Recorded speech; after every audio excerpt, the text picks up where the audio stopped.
एक समय एक अब्राहिम सुल्तान अधम नाम का मुसलमान राजा था। बलख शहर का वो राजा था। बहुत ज़्यादा उसकी संपत्ति थी और पिछले जन्म का वो परमात्मा का हंस था। वो कौन था? पिछले जन्म में एक सम्मन नाम का मनियार था। उसकी पत्नी नेकी थी और ये सम्मन और नेकी द्वापर युग में वाल्मीकि के घर में जन्म था। ये दोनों पति पत्नी ही थी और उनको परमात्मा मिले थे बालक रूप में, जैसे वो लीला करते हैं प्रत्येक युग में। तो उनकी उस सेवा के वश परमात्मा ने उनको फिर वहाँ आकर संभाला था। उसके बाद नेकी और उसका पुत्र सेव तो पार हो गया था, सम्मन नहीं हुआ था। तो वो सम्मन ने उस जन्म में बहुत ज़्यादा पुण्य किए थे। ये कथा अलग से सुनाऊंगा कभी, आज विषय दूसरा है। उसने अपने पुत्र की कुर्बानी भी दे दी थी परमात्मा की सेवा के लिए। कबीर साहब ने उसको जीवित कर दिया था।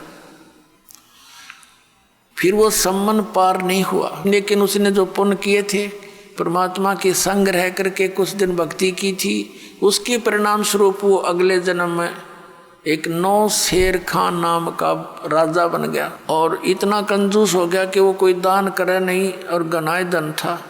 तब परमात्मा वहाँ भिखारी बनकर गए उस नौशेर खान नाम के राजा के पास और कहा कि महाराज कुछ दक्षिणा दे दो। और राजा बोला, महाराज जी मेरे पास तो धन है नहीं, कंगाल आदमी हूँ मैं तो। महाराज ने कहा, उस परमात्मा जो संत रूप में खड़े थे कबीर साहब, कि राजन तेरे पास तो 80 खजाने हैं, 80 गंज। एक गंज में अरबों की संपत्ति होती है, खरबों की, हीरे पन्ने लाल सोना, और उसकी 80 ध्वजाएं फरक रही थी। तो उनका अर्थ होता था कि राजा के पास 80 गंज खजाना है। तो परमात्मा ने कहा कि आपके ये झंडे और खजाने 80 गंज बचाए तेरे पास। नौशेर खान ने कहा कि ये तो मैंने कोल्ले दबा रखे नीचे बाबा जी, लोगों को भ्रम बनाए रखने के लिए। परमात्मा बोले, अच्छा बेटा तेरी नीत से तो कोल्ले हो जाएंगे। यूँ कहकर चल पड़े। अब राजा ने सोचा भी साधु की बात पार हो जाया करे। उसने खुद आके देखा, नौकरों से वो सारे कोल्ले हो गए, लाल हीरे पन्ने जो भी थे। उसका तो कलेजा पकड़ लिया कति और नौकरों को भेजा कि संत को लाओ बुला के। और नौकर भागेगी, महाराज जी आपको राजा बुलाता है। अगर राजा को गर्ज पड़े तो यहाँ आ जाएगा, ये बैठा मैं। वो नौकर कुछ भागे गए कि महाराज जी वो तो ऐसे ऐसे कह रहे हैं। वो नौशेर खां राजा आप जा कर के चरणों में गिर गया। परमात्मा ने कहा, भाई बात सुन, ठीक है। उसने प्रार्थना की, परमात्मा बख्श दो, मेरे से गलती होगी, मेरा धन वैसा ही कर दो। तो परमात्मा ने कहा कि इसमें से 80% दान करे तो तुझे वापस दे सकता हूँ, वैसा ही कर दूंगा। अब जो आप कहोगे वैसा ही कर दूंगा, चल वापस आ गया। अब मेरे सामने कर, कंजूस कहीं फिर गलती कर दे। अब उसने देखा उसे फिर हो गया तो सोना हीरे पन्ने कति। राजा ने फिर तुरंत भंडारे ला दिए, साधु संत भक्तों को हैं वो बांट दिए 80 गंज। परमात्मा चले गए और कहा दीक्षा ले, नाम दे दिया। अब जो प्रसंग चल रहा है वही आते हैं। अब परमात्मा ने उस नौशेर खां बादशाह से कहा कि ये सारे बांट और यहीं बैठा हूँ, ना तो तेरी और भी गड़बड़ हो सकता है तेरे घर पे। उस डरते न वो सारे 80% खजाने बांट दिए, धर्म कर दिया और नाम ले लिया। अब नाम ले, अब नाम ले लिया, जब किसा उद्धार किया उस प्राणी का राम। तो इस नरक ने इकट्ठा करते हैं सारा जीवन, माया जोड़ ले, माया जोड़ ले, बैंक भर दे, 1 मिनट में मर जा। फिर अगर आपके बच्चों को आप परमात्मा की शरण निश्चिंत होकर जाइए, आप जब सतलोक जाने का समय आवे, वो आपके बच्चों को हाथों पर रखेगा, चिंता नहीं करनी। और भगवान की खोज किस लिए करते हैं? जिन्होंने शरीर तक गाड़ दिया, हजारों वर्ष बैठे रहे, अपने टुकड़े टुकड़े शरीर करवा दिए परमात्मा के लिए। परमात्मा कहते हैं जाके ऊपर ऐसी बीती, कैसा है वो देश, वो कैसा वो भगवान जिसके लिए हम ट्राई कर रहे थे और वो खोजे से नहीं मिला और स्वयं आके मिला, उसको हमने पहचान नहीं करी। तो ये हमारी अज्ञानता थी, आध्यात्मिक अज्ञानता। अब दास चाहता कि आपको उस आध्यात्मिक अज्ञानता का नाश करूं, भगवान को पहचान लोगे आप जल्दी। तो अब क्या किया, सब भंडारा करवा दिया, उसके थोड़ा बहुत जितनी चाहिए थी 20-30% वो छोड़ दी संपत्ति। परमात्मा चले गए और कहा इसका भजन कर बेटा। वो मंत्र जाप करने लग गया। कुछ दिनों के बाद उसके मन में के आई कि मैं भी अच्छा पागल हूँ, गुरुजी कौन से देखे थे कितना दान करूँ, मैं थोड़ा बहुत करके कह दूँ जी सारा ही कर दिया मन तय, या गलती कर दी, अच्छा घने घोड़े खरीदूँ हो, कोई शादी कराऊँ हो, इस तरह की बकवास उसके मन में आ गई। अब जो मालिक की शरण में नाम उपदेश लेकर उसने जो दान किया था वो तो उसको मिलना ही मिलना है फिर, लेकिन वो मोक्ष नहीं हुआ। आशा रहेगी उसकी नालायकी कि मैंने बड़ी गलती कर दी, ऐसा नहीं करना चाहिए, तो उसके कारण उसकी मृत्यु तो होगी। अगले जन्म में वो बलख शहर का राजा बन गया, बलख बुखारे का राजा बन गया। और जो उसने पिछले जन्म में पुण्य किया था वो सारा ही मिलना था। 18 लाख तो घोड़े खरीद रखे और हाथी और 16,000 ब्याह करवा रखे, 16,000 रानियां रखी हुई, बहुत बड़ा बाग बना रखा 9 लखा, उसमें ठाठ करे। लेकिन पुण्यात्माओं जैसे दास ने आज स्टार्ट किया था सत्संग कि जो पुण्यकर्मी प्राणी पिछले मनुष्य जीवन से ही आगे मनुष्य जीवन प्राप्त किए हुए हैं, उनमें भगवान की भक्ति की कसक जाती नहीं। अब वो भगत था ही पिछले जन्मों का, तो उसने संतों की खोज शुरू कर की, एक पाखंडी का फंस गया और उसके ऊपर ब्लाइंड फेथ उसका, तो वो था ठग और दिखा ईसाकती बड़ा इसके साथ साधु संत नीर त्यागी बैरागी दिखाओ अपने आप को। एक बार राजा ने अंगूठी बनवाई सोने की, बड़ा धनी व्यक्ति था वो राजा। सोने की अंगूठी 50,000 में तैयार हुई उस समय, आज तो मेरे ख्याल में 5 करोड़ की हुआ। हीरे पन्ने छोटे छोटे ऐसे लगा के सोने की अंगूठी और अच्छी बड़ी छाप सी थी। अब राजा उस अपने गुरु के पास जाता था, 10-5 असरफी दान कर देता था। अब उसने देखा उस ठग ने कि राजा की अंगूठी बहुत बहुमूल्य है, या तो ठगनी चाहिए। उसने अपने चेले से कहा कि राजा की अंगूठी कहाँ बनी है ये पता करे। उसने बात में पता कर लिया, क्योंकि नगर में 2-4 सुनार होते हैं जो राजा से संबंधित होते हैं। पता किया कि सुनार से बनी है, तो उससे कहा कि भाई तू एक ऐसी ही डुप्लीकेट बना दे। उसने उसी अंगूठी या छाप डुप्लीकेट बना दी और वो उस नकली ने अपनी जेब में डाल ली। उसके गुरुजी ने राजा को संदेशा भिजवाया कि गुरुजी नौका विहार करना चाहते हैं। राजा को जब संदेशा मिला, वो तो डिवोटेड होते हैं श्रद्धालु, तो कहा भी चलो फटाफट, और आपके साथ नौका विहार करना चाहते हैं। राजा ने तुरंत करवा दी व्यवस्था और आप भी आ गया और कहा महाराज चलो। एक नौका में राजा, 1-2 नौकर, राजा और उसका गुरुजी नौका में बैठे, नाविक चला रहा है और घूम रहे एक बहुत बड़े सरोवर के अंदर। जब उसने राजन ये क्या है? अगजी अंगूठी है गुरुदेव, ये कितनी कीमत की होगी? अगलो जी देखो ये है 50,000 रुपये की तैयार हुई है। अच्छा। और नाविक जरा ध्यान से चला, इधर चल। अब उस राजा की नज़र तन्यून होगी कि भाई ये नाविक गड़बड़ कैसे कर रहा है। वह अंगूठी डाली, दूसरी नकली काट के कहने लगे राजन अंगूठी तो बहुत अच्छी है पर हमारे क्या काम की। उसने कहा राजा ने आप रख लो गुरुदेव। अरे हमारे क्या काम की, हमारे लिए तो मिट्टी है। वहाँ फेंक दी तालाब में। अब राजा ने सोचा भी गुरुजी के तो चाड़ा है, कति त्यागी विरागी है, ये तो किसी चीज़ की इच्छा ही नहीं रखता। दूनी श्रद्धा बन गई उसकी। पहले 10 रुपये दान करता था, फिर 100 करने लग गया। अब वो चाहता यही था कि वो किसी तरह और अच्छा मजबूती से मेरे साथ लगे। और वह ओरिजिनल गाल ली गोज में और वह छुपा दी अपनी कुटिया में, ज़मीन खोद के अपने कॉन्फिडेंशियल चेले थे दबुआ दी। कुछ दिनों के बाद उस चेले की गुरु की बिगड़ गई। चेला उससे नाराज हो गया। उस चेले ने सोचा इस गुरुजी की देही तोड़वाऊं। उसने मंत्री से कहा कि मंत्री जी राजा की अंगूठी हमारे गुरुजी ने धोखे से ऐसे ऐसे कर रखे है। अब मंत्री कहने लगा भाई सच्ची बात है वो तो बताइए। अगजी कति सच्ची है, अग पक्की बात, अगजी कति पक्की बात है। मैंने अपने हाथ से दाब रखे, इसने मेरे से बनवाई थी, एक सुनार से मैं लाया था बनवा के, नकली बनवाई थी। ओरिजिनल तो इसने वहाँ दाब दी और वह फेंक दी जल में। इसने ठग गया है राजन को। मंत्री ने भाई सोचा चल भाई डट जा, मैं थोड़ा समय आने पर बात करूँगा। सीधी बात तो नहीं कर सकते क्योंकि राजा तो जबरदस्त इस पर विश्वास किए हुए है। एक दिन धीरे धीरे मंत्री ने कहा राजन मैंने कुछ बात सुनी है। क्या? कि आपकी अंगूठी उस आपके गुरुजी ने आपके साथ धोखा करके और नकली जल में फेंक दी, असली वो लिए बैठा है। अब राजा ने बोला मंत्री फिर से ये बात मत कहना, मेरे गुरुदेव के बारे में ऐसी बात तू बोला मत। अब मंत्री चुप हो गया। परमात्मा ने दया करनी थी उसके ऊपर। कोई काफ़ी देर जब मंत्री चुप रहा, कहने लगा मंत्री सच बता, क्या यह सत्य है? मुझे जिसने बताया है उसका कॉन्फिडेंशियल चेला है और उससे मैंने बहुत खोद कर पूछा कि सच्चाई होनी चाहिए। वो कह दी कति सच्चाई ना, मेरी गर्दन काट दे।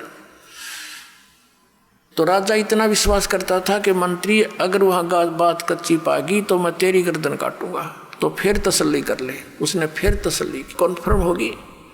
तब वो चेला बुलाया, चेले से पूछा कि किस सुनार से बनवाई, तो सुनार बुलवाया राजा ने। मंत्री ने भी उस सुनार से पूछ लिया था। जब राजा को विश्वास हो गया फिर भी नहीं हुआ, भाई देखो मैं तो जब मानूंगा अंगूठी मेरे पास हाथ में होगी। वो अल्लाह बोला जी चलो मैं बता दूंगा। राजा मंत्री 2-4 सैनिक 10 बॉडीगार्ड गए और जाते चेलन काट के वह खोद कर दे दी। और गुरु बैठा बैठा देखे वह अंगूठी ये आपकी।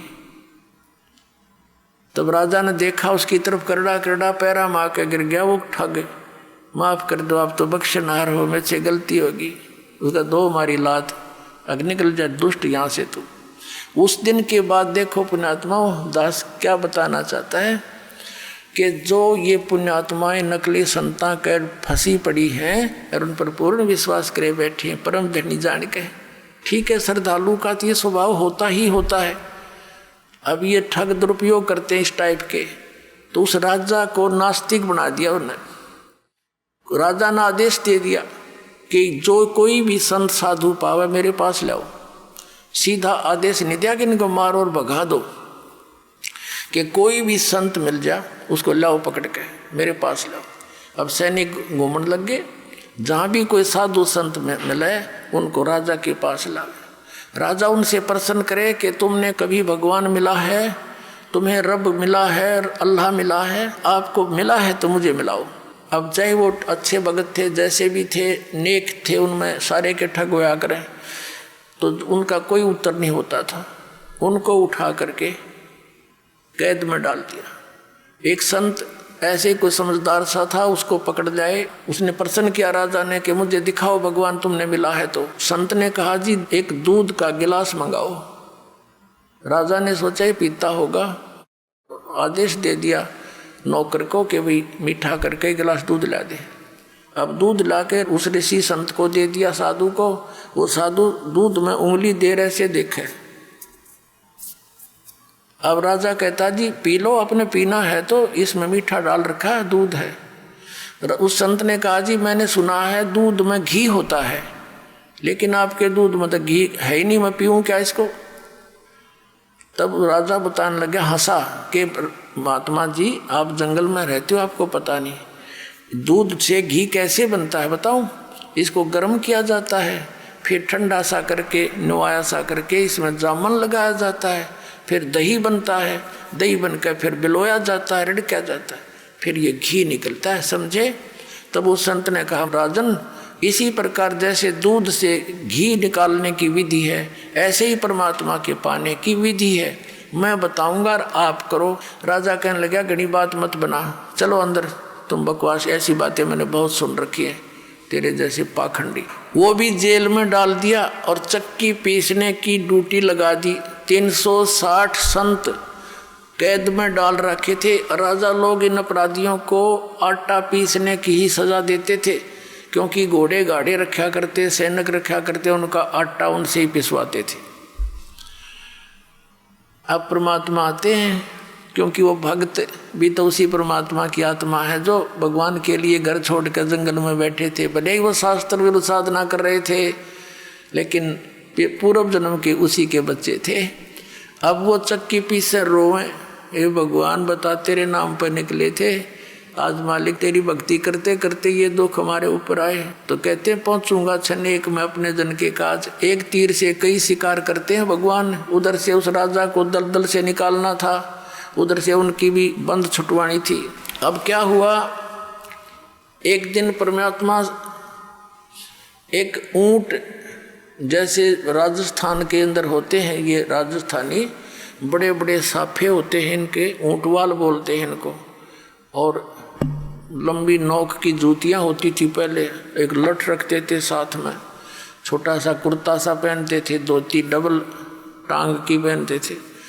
ऐसी वेशभूषा बनाकर एक कारवां बोलते, कारवान, उस रभारी जैसी, और राजा के रेजिडेंशियल प्लेस पर यानी उसके निवास स्थान की छत पर, राजा के घर की छत पर रात्रि के समय, और ऐसे खोद मारे लाठी की छत पे, खट खट हुआ। राजा की छत पर तो चिड़िया की आवाज़ भी नहीं हो सकती। राजा एकदम नींद से उठा, मंत्रियों को फालन किया, ये क्या आवाज़ आ रही है, तुम कहाँ सो गए हो, और पकड़ के लाओ ये कौन है कमबख्त। अब लाए ऊपर तो पकड़ के एक राजस्थानी सा नो लठ ले रहा हाथ में, नो खड़ा। राजा बोला तू कौन है। परमात्मा बोले भाई मैं ऊंट रखता हूँ गने, और कल मेरा एक ऊंट गुम हो गया, उस ऊंट ने ढूंढता ढूंढता तेरी छात पर आ गया। मैं नो सोचूं था कहीं आना बैठा हो तेरी छात पर मेरा ऊंट। अब राजा कहता है अरे बोले आदमी, छत पर कभी ऊंट हो सकता है, यानी क्वाइट इम्पॉसिबल, तू कहाँ ढूंढ रहा है। तो परमात्मा ने कहा जिस प्रकार छत पर ऊंट नहीं हो सकता, नहीं मिल सकता, इसी प्रकार तू इन संतों को दुखी करके अब्राहिम भगवान नहीं पा सकता, क्वाइट इम्पॉसिबल।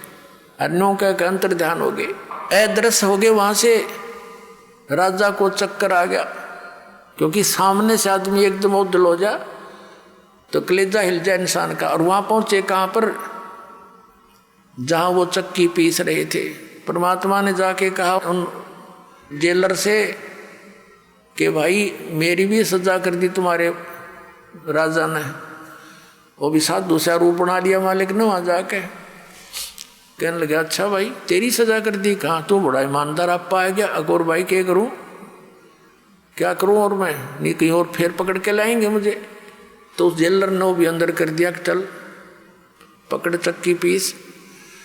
अब परमात्मा बोले भाई बात सुन, सैनिकों पुलिस वालों, एक काम करेंगे हम सभी, उनसे कह दिया कैदियों से, कैदियों भाई डट जाओ, बंद कर दो चक्की को। एक काम करेंगे, चाहे तो आटा पिसवा लो और चाहे इसमें ये दाने डलवा लो, एक काम तुम करो, एक काम करेंगे। अब उस सैनिका ने सोचा अच्छा ये तो क्रांतिकारी आया भाई, इसने सारे ये भी चंगरा दिए।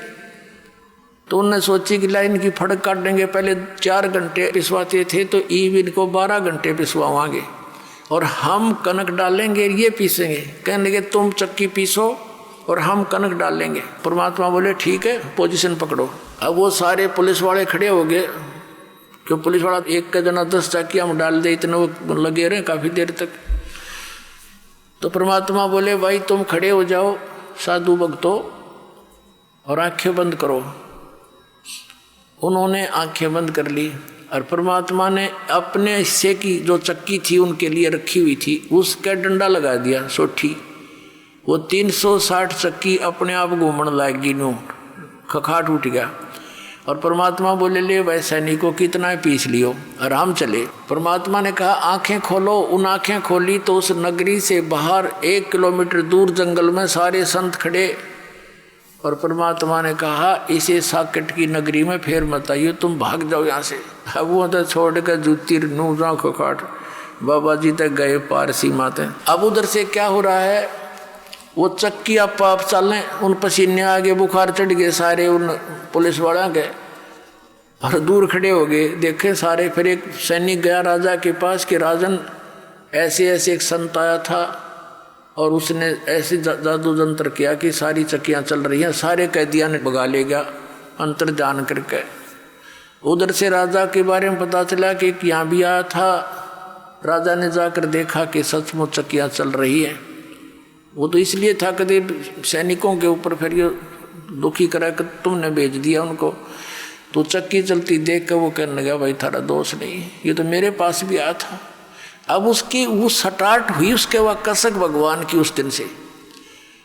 फिर कुछ दिन में भूल पड़ गई, राजा चिंतित हुआ तो मौलवियों से बुलवा कर, काजियों से मौलवियों से एक ताबीज़ बंधवा दिया बाजू में।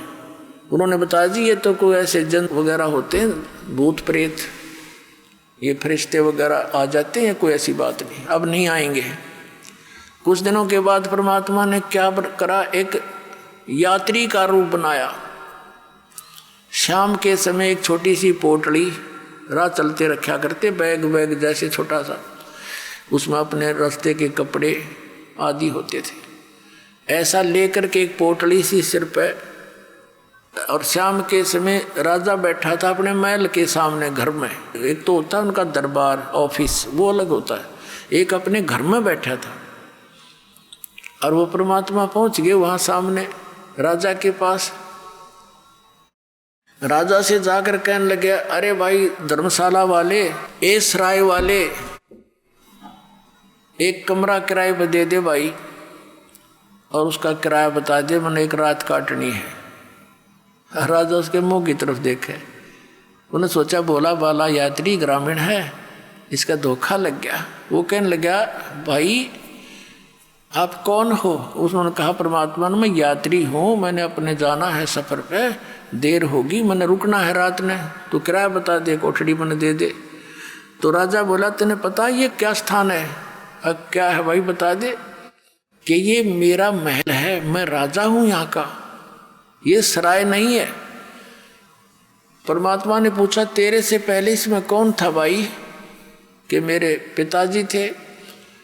उससे पहले कौन था? कि मेरे दादे परदादे मेरे पूर्वज थे। तो वहाँ वो कहाँ गए? कि वो तो अल्लाह खुदा को प्यारे हुए। तो आप कितने दिन रहोगे इसमें? जब अपना नंबर आवा ना मृत्यु का, जब होश हवास उठ जाते आदमी के, कहाँ जाना तो मुझे भी पड़ेगा। फिर न महल समझे मूर्ख तू, ये सरा नहीं तो क्या तू महल समझता है? ये तेरे बाप दादा पड़ पीढ़ी ये भी बसे सरा में गिद्दी, ऐसे ही तू चल जाई, इसलिए मैंने यह महल सरा बताई। न्यों कहकर अंतर ध्यान हो गए। राजा को चक्कर आके गिर गया। अब फिर और मौलवी बुला दिया, उसने दूसरी बात जुगा तबीज बांध दिया। कब नहीं आओगा, भूत प्रेत था कोई। इन्होंने बेरा यो प्रेत ना हटता, ये तो हमें निकाल कर छोड़ देगा यहाँ से काल के जाल से। अब क्या हुआ, कुछ दिनों के बाद राजा कुछ नॉर्मल सा हुआ। ये राजा क्या करता था, एक 9 लखा बाग होता है जिसमें 9 लाख प्रकार के पौधे लगाए जाते हैं, मतलब उसमें अच्छा बढ़िया वातावरण बनाने के लिए। वहाँ राजा टहलता था और दोपहर के समय 2-3 घंटे वहाँ विश्राम करता था। उस बाग के अंदर राजा की जो बेड था, बिस्तर था, उसको संवारने का, आसपास चारों तरफ फूल फाल सजाने की ड्यूटी बांदियों की लगाई जाती थी, नौकरानियों की। परमात्मा ने एक दिन एक बंदी का, दासी का रूप बनाया, नौकरानी, यानी रानियों की ड्रेस में और नौकरानियों की ड्रेस में अंतर होता था। अब परमात्मा ने एक नौकरानी का रूप बना के और बेड बिछाया खूब सुंदर, चारों तरफ गुलदस्ते लगा दिए। राजा की बेड पर स्वयं सो गए, बंदी रूप में, नौकरानी रूप में। अब राजा आया, उसने देखा कि तेरी सेज पर, तेरे बेड पर एक बांदी सोए। इसका इतना दिमाग खराब हो गया, इसका इतना डर निकल गया। वहाँ पर एक अंटर रखा होता था, राजाओं के पास रखते थे, आसपास रहता था। एक अंटर उठाया कोड़ा वो कोड़ा इतना जबरदस्त लगा करता था, अगर घोड़े का मार दे तो घोड़ा बैठ जा, इतना पीड़ा होती थी। उसने क्रोधित होकर के उसको परमात्मा को बंदी जानकर, दासी मानकर, नौकरानी मानकर 3 कोरडे जबरदस्त ढंग से मारे और 3 निशान न्यारे न्यारे मार लेके कमर पर हो गए। अब परमात्मा बांदी रूप में खड़े हुए, दासी रूप में। पहले तो थोड़ा सा रोने का बहाना किया और फिर हंसते हंसते लोटपोट हो गए, जमीन पर लौट कर हंसे हंसे, डटे नहीं डटे। अब उस राजा ने सोचा इन कोरडे लागे पाछा आदमी आसन का तना रहा करे, क्या कारण है। उसने बाजू पकड़ के उठाया, अकबंदी तू हंसी क्यों, मुझे इसका कारण बता। तब परमात्मा ने कहा कि मैं इसलिए हंस रही हूँ, या इसी नकम्मी बेड है जो बिस्तर तेरा, जिस पर मैं 1 घड़ी सोई और 1 घड़ी सोने का मुझे दंड मिला 3 कोरडे। मैं नो हंसूँ बेटा, तेरी गेल के बनेगा, तू तो रोज सोए इस पर, अब तेरे साथ के बनेगी, मैं नो हंस रही हूँ। और नो कह के अंतर ध्यान हो गए। उस दिन 2 घंटे मौसम आया, राजा बेहोश हो गया। लेकिन ये संसार के लोग जो काल के दूत ना मानने दे, रानियां ने फिर जंतर मंत्र करवा कर गले में तबीज बंधवा दिया, अग्नायुब ठीक रहेगा। उधर से क्या किया, मंत्रियों ने सलाह दी रानी को कि इनको आप बाहर भेज दो, जंगल में शिकार करके आएंगे, वहाँ इनका दिल सा हो जाएगा दूसरे टाइप का, यहाँ रहेंगे तो चिंतित रहते हैं। अब वो चिंतित नहीं रहने लग गया, भाई सचमुच ये तो एक दिन मरना है, ये सब छूटेगा। लेकिन हमारी आस्था की जड़ें घनी गहरी होती हैं, भगवान करेन का काम करेगा ना, जब निकलेंगे हम यहाँ से तो वो करेन भी लाओगा हमारे लिए, सत्कर मानना, तो कुछ भी करना पड़ा है पर हम लगे रहना इसके।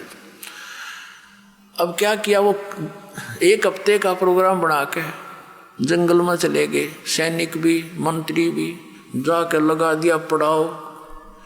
तो सुबह उठ के सब चल पड़े शिकार के लिए।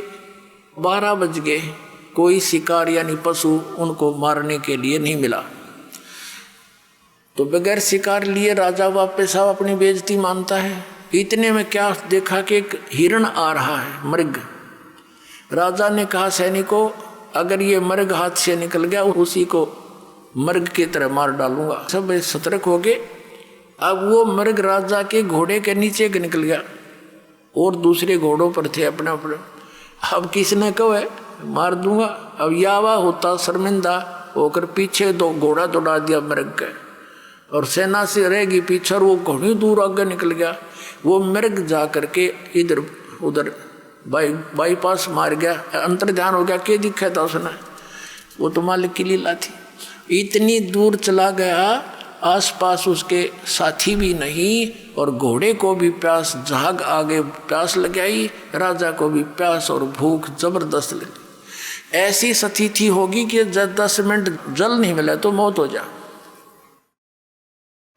परमात्मा कहते हैं सोचल सिद्धर मैं करूं अपने जन के काज, जो जन मेरी शरण है ताका हूँ मैं दास, और गेल गेल लग गया फिर साथ साथ रहता हूँ जब लग धरती आकाश। जो बच्चा गऊ की नजर में, यूं साईं को संत, और भक्ता के पीछे फिर वो भगत वत्सल भगवंत। अब वहाँ परमात्मा ने क्या लीला की, एक सुंदर बाग बनाया बगीची, और एक बहुत सुंदर छोटा सा तालाब निर्मल जल का, और एक झोपड़ी, और आप बैठ के जिंदा महात्मा, मुसलमानों में जिंदा महात्मा ज़्यादा होते हैं, उनको फक्कड़ फकीर बताया करें। जिंदा महात्मा का रूप बना के झोंपड़ी का आगे बैठ गए, और 3 कुत्ते बहुत सुंदर, उनको बेलों से बांध रखा जो कुत्ते बांधने की होती, और एक बेल खाली रखी हुई थी कुत्ते बांधने की एक्स्ट्रा। अब राजा ने देखा, वाह या अल्लाह, क्यों जब आदमी मरने को आता है, जब कहता या अल्लाह मेरी जान बचाओ भगवान, मर गया तो आप ही रख सको। अब परमात्मा जो रक्षक है उसका तो हमने पता ही नहीं, वो है हमारा रक्षक, तीनों लोकों में प्रवेश करके सबका धारण पोषण करता है। तो वो सुनता है पल पल की। वहाँ वो बगीचे सब साजबाज 1 सेकंड में कर दिया। अब राजा थोड़ी देर दूर आ गया, देखा सचमुच बहुत बड़ा सरोवर है, थोड़ा सा तालाब है, हैं, बाग बगीचे अच्छी मेवा फल फ्रूट लगे हुए हैं। घोड़े को पानी पिलाया, घोड़ा बांध दिया वृक्ष के, स्वयं पानी पिया, कुछ खाया पिया। फिर देखा महात्मा जी बैठे हैं, महात्मा के पास आए। अब आदमी का जब संकट टल जाता है ना, इसने फिर बकवाद बाती हैं, वो ही शुरुआत हो जाती है। जाके कहने लगा, बाबा जी इन 3 कुत्तों का क्या करेगा तू, ये 2 मुझे दे दे। तब परमात्मा बोले संत रूप में, कहने लगे भाई बात सुन, ये VIP डॉग हैं, ये ऐसे देने के नहीं है। वो कहने लगा VIP कैसे, कि ये है ना बलख शहर का जो राजा है वर्तमान में, ये उसका पिता है, ये इसका दादा और ये इसका तीसरा दादा। इन निकम्मों को मैं बार बार समझाया करता, भाई परमात्मा बच लो, ये राजपाट सदा नहीं रहेगा। पर इन एक नहीं सुनी। आज ये कुत्ते बन गए और उनके लिए हलवा बना रखा पालक ने, और इतनी दूरी पर रख रखा, उनके जो पहुँच से बांध रखे थे, यानी 6 इंच दूरी पर। वो खूब कोशिश कर ऐसे खाने की, यूँ खाने की। देख अब इनको हलवा चाहिए, वो बेल थी ना खाली, वो हमारी उनका कमर पर एक अगला मैं खिलाऊंगा तुम ना हलवे काजू किशमिश के। वो चिल्लावे ट्या ट्या करे और वो सुने सारी कहानी। और फिर परमात्मा बोले, या खाली बेल है ना भाई, या बताओ किस लिए ले रखी है। अब जो वर्तमान में राजा है ना वो मरेगा और वो कुत्ता बनेगा, उसने इस तो बांध दूंगा अराड़े इस कीट के साथ ही। उसके तो पसीने आ गए। अब चरणों में गिर गया उस संत के, हे भगवान या बिरन मट्टी होगी अज्ञा तेरा गए भाई, कौन है तू, कि मैं जी वो बलख बुखारे का राजा हूँ। तो परमात्मा ने कहा, ये तेरे बाप दादा थे भाई, इन भी तेरे की तरह बड़ी बदपहल कमाई। अब तू तकत बैठ कर भूली, तेरा मन चढ़ने को सूली। नालायक जो काम करने का था उतने शुरुआत भी नहीं की। इतना कह कर अंतर्ध्यान हो गए। राजा बेहोश हो गया, चेत हो गया। नरमात्मा बहुत होती है भगत की। काफ़ी देर के बाद वो होश में आया। क्या देखता है, ना वो कोई संत है, ना कोई कुत्ता है, ना बाग ना बगीचा, ऐसे पड़ा कॉलर में।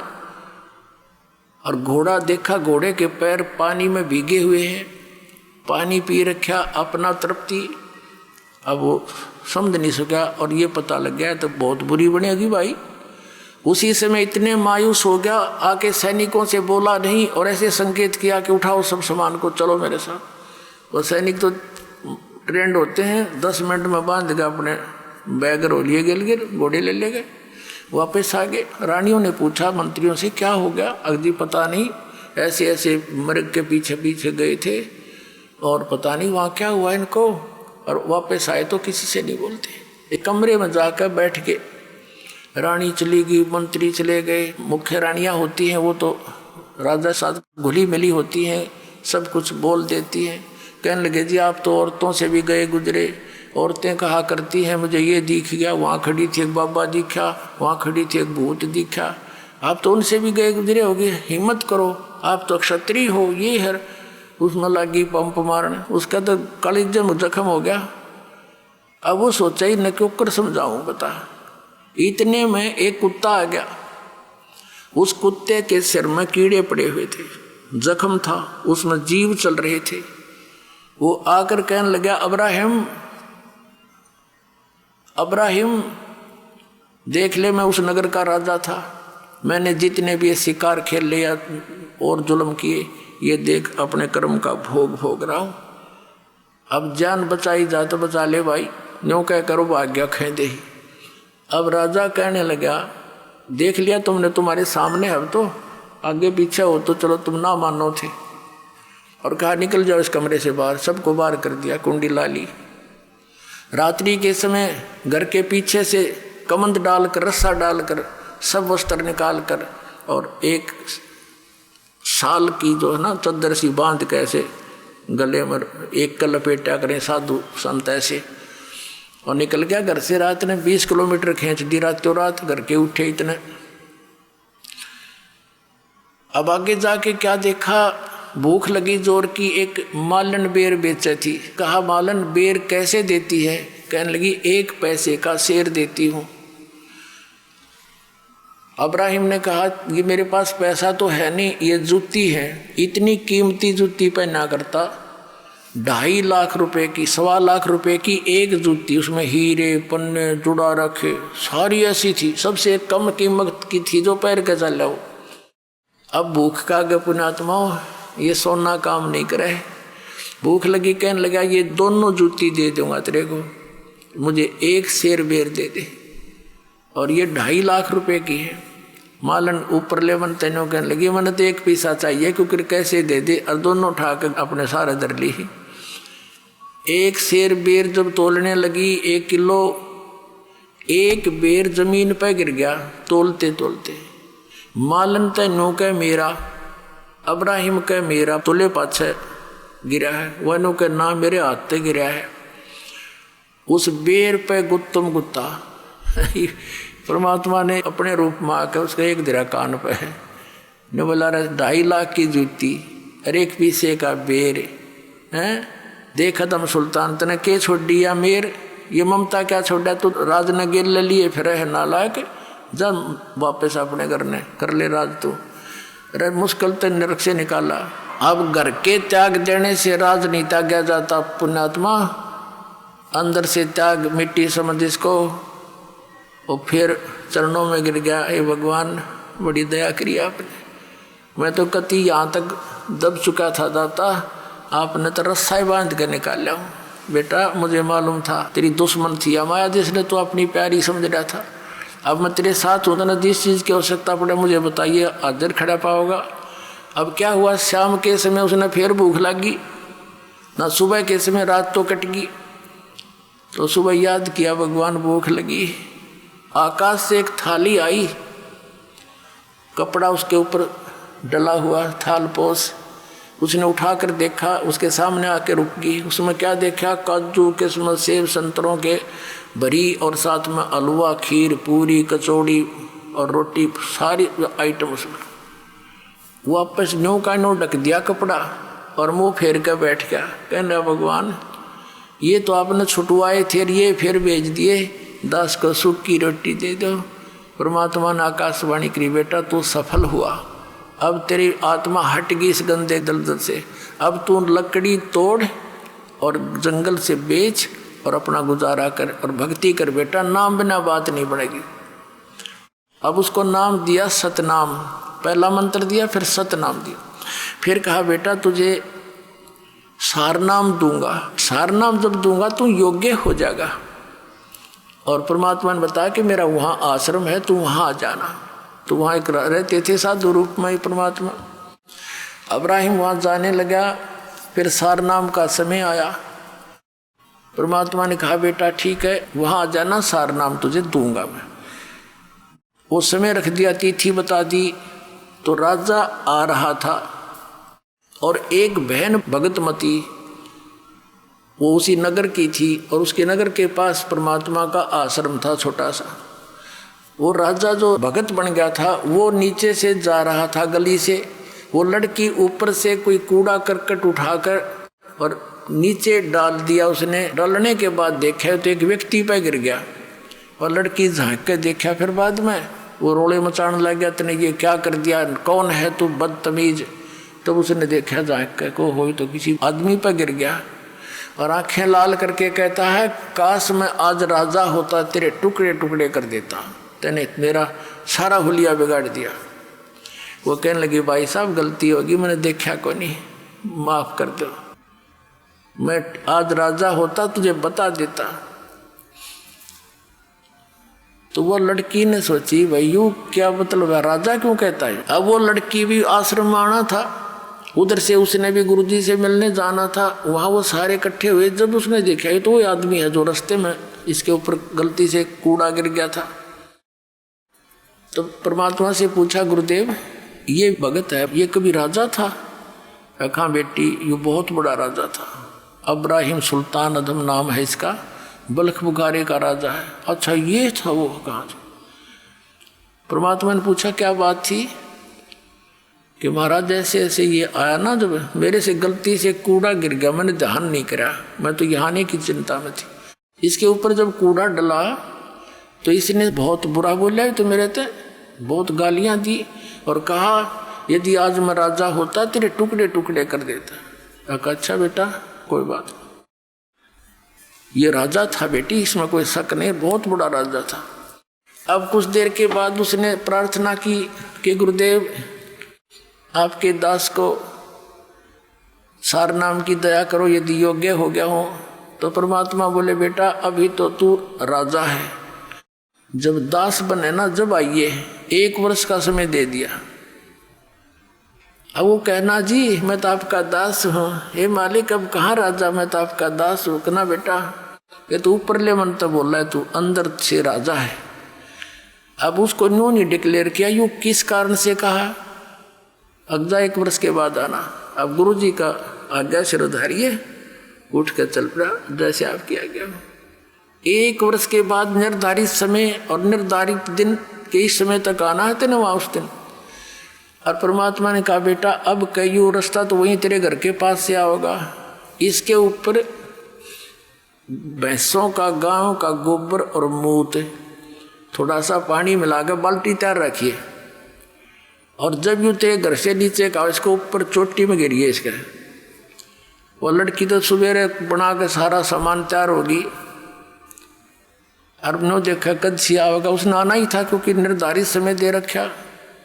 वो नीचे से आ रहा था, उस लड़की ने जचा के ऊपर तो तरडा ला दिया और सारा उड़िया बिगाड़ दिया उसका। और फिर ने बोली भाई साहब गलती होगी मेरे ते, माफ़ करियो। नो बोला बहन कोई बात ना, माटी पर माटी ये तो पड़ी है, कोई बात ना, धो लूँगा नहा लूँगा कोई बात नहीं। अब फिर वो नहा धो के, गर्मियों का समय था, थोड़ी देर में कपड़े सूख साख गए। फिर वो आया, वो लड़की उससे पहले पहुँच गई। परमात्मा ने पूछा बेटा करा काम हक्का कर दिया जी, तो क्या प्रतिक्रिया थी इसकी भगत की। वो लड़की बोली जी आज नो बोल आयु कि कोई ना बहन ये तो माटी पर माटी पड़ी है, धो लूँगा साफ हो जाएगी कोई बात नहीं। कहा बेटा आज यूँ योग्य हो गया सार नाम के, आज दूंगा इसने। फिर वो आया, चरणों में प्रणाम किया कि गुरुदेव आपका दास योग्य हो गया हो तो दया करियो दाता। ने बोला बेटा आज तू राजा नहीं है, आज तू दास है, और दास है तो मेरा खास है। बोला जी ना राजा नहीं था मैं। ना बेटा उस दिन तू राजा था, इस लड़की ने तेरे ऊपर वो कूड़ा डाला था। क्या बोला तू उस दिन? हाँ जी उस दिन तो मैं कति ढेढ़ था, राजा तो होता कि मैं कर दे, मैं कुछ करण का भी ना था, फिर बकवाद करूँ था। ये परमात्मा आपकी दया से आज दास के अंदर दासापन आ गया। तो परमात्मा कहते हैं दासातन नेड़े नहीं नाम धरावे दास, और पानी के पिए बिना भाई कैसे बुझ जा प्यास। तो पुण्यात्माओं यही प्रोसेस जो सतनाम और सारनाम का शुरुआत से ही है, और आज ये नाम आपको सहज में मिलने जा रहा है, और आपको इस ज्ञान रूपी क्रेन से यहाँ से निकाल कर सतलोक भेजा जाएगा। अब पुण्यात्माओं इन बातों से हमने बहुत कुछ निष्कर्ष निकलेगा, क्योंकि अभी तक हमने लोक वेद सुन रखा था, हमने ज्ञान नहीं सुना था।